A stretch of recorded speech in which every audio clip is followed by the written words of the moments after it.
మాధవ గాయత్రిని ఒక చిన్న హెల్ప్ అడుగుతాడు. నాకొక చిన్న మాట సాయం చేస్తావా గాయత్రి? మేము ఎంత బాగా చూసుకున్నా కూడా మహాకి కూడా మాకు చెప్పుకోలేని కొన్ని అవసరాలు, విషయాలు ఉంటాయి కదా! నువ్వు అప్పుడప్పుడు వచ్చి తనతో కాస్త మాట్లాడుతూ ఉండు అంటూ మాధవ అడుగుతాడు. దానికి గాయత్రి కూడా ఒప్పుకుంటుంది. అయ్యో! సలహా అడుగుతావేంటి బావా? నువ్వు ఆర్డర్ వేయాలి. అయినా తోటికోడలి కోసం ఆ మాత్రం తోడుండలేనా? నేను చూసుకుంటానులే, నువ్వేం టెన్షన్ పడకు అంటుంది. ఇక మరోవైపు హారిక దగ్గరికి వెళ్ళి లలిత ఒక మాట చెప్తుంది. అమ్మ హారిక, ఎలాగైనా మహాని ఇక్కడికి తీసుకురావాలి. తన తప్పు అది తెలుసుకుందనుకున్న నమ్మకం నాకుంది. ఎలాగైనా దాన్ని ఇంటికి వచ్చేలా చేయాలి. ఫోన్ చేసి రమ్మని చెప్పు అంటుంది లలిత. అయ్యో! నేనెలా ఫోన్ చేస్తా అత్తయ్య? ఈ విషయం మీ అబ్బాయికి తెలిస్తే మళ్ళీ పెద్ద గొడవ చేస్తారని అంటుంది.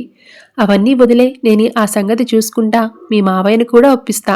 ముందు నువ్వు మహాకి ఫోన్ చేసి ఇంటికి రమ్మని చెప్పు అంటుంది లలిత.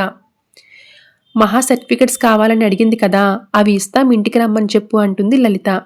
దాంతో హారిక మహాకి ఫోన్ చేసి స్పీకర్లో మాట్లాడుతుంది. మహా, నువ్వు సర్టిఫికెట్స్ కావాలని అడిగావు కదా, అవి దొరికాయంటుంది. సరే వదినా, నేను అడ్రస్ పెడతా, కొరియర్ చేయంటుంది మహా.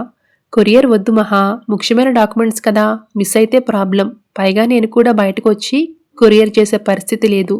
నువ్వు ఒక పని చేయి, యాదగిరి గుట్టరా, వచ్చేటప్పుడు చక్రిని తీసుకురాకు, ఒంటరిగా రా. ఎందుకంటే చక్రి చూస్తే మళ్ళీ గొడవ అవుతుంది అంటుంది హారిక. దాంతో సరే వదిన, ఈరోజే వస్తానని మహా చెప్తుంది. మా వదిన ఫోన్ చేసింది, ఇలా సర్టిఫికెట్స్ ఇస్తానని చెప్పిందని చక్రి మాధవకి చెప్తుంది మహా. అయితే ఆ మాట వినగానే చక్రికి అనుమానం వస్తుంది.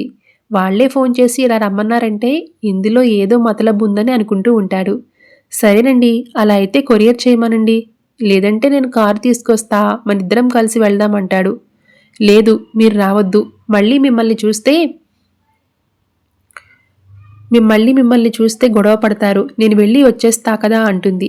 అయితే దానికి మాధవ కూడా ఒప్పుకోడు. వద్దమ్మా, నిన్నలా ఒంటరిగా పంపించడం నాకు కూడా ఇష్టం లేదు. ఒక పని చే, ఇదిగో కణాన్ని తోడు తీసుకుని వెళ్ళమని మాధవ సలహా ఇస్తాడు.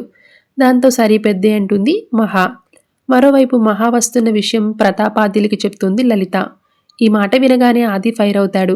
అసలు దాన్ని మళ్ళీ మీరెందుకు పిలుస్తున్నారని అడుగుతాడు. ఒరే, నువ్వు కొంచెం ఆగుతావా? అది అక్కడ ఎలా ఉందో, వాళ్ళు దాన్ని ఏం చేస్తారా అని నాకు చాలా బెంగగా ఉంది. అది ఉద్యోగం చేయాలనుకుంటుంది అంటే తన తప్పు తెలుసుకుందనే కదా. కనుక దాన్ని ఇంటికి వచ్చాక మళ్ళీ మనసు మారుద్దాం. దానికి రెండో పెళ్లి చేస్తానంటే నేనేమైనా వద్దన్నానా అంటుంది లలిత. అయ్యో అత్తయ్య, మహాకి చట్టబద్ధంగా పెళ్ళయింది, మీరేంటి రెండో పెళ్ళి అంటున్నారని హారిక అడుగుతుంది.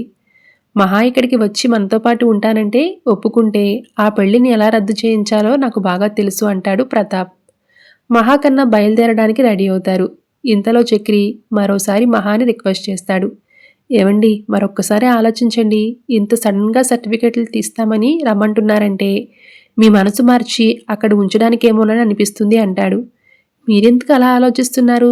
మా వదిన కాకుండా వేరే ఎవరు ఫోన్ చేసినా నేను అనుమానించేదాన్ని, కానీ మా వదిన నన్ను మోసం చేయదు. నేను ఇలా వెళ్ళి అలా వచ్చేస్తా అని మహా అంటుంది. కానీ చక్రి మనసులో మాత్రం చాలా అలజడిగా ఉంటుంది. ఇప్పుడిప్పుడే మహా ఇంటికి మనుషులకి అలవాటు పడుతుంది. ఇలాంటి టైంలో అక్కడికి వెళ్తే ఇక తిరిగి వస్తుందా అని చక్రి టెన్షన్ పడుతూ ఉంటాడు. Thank you so much for watching.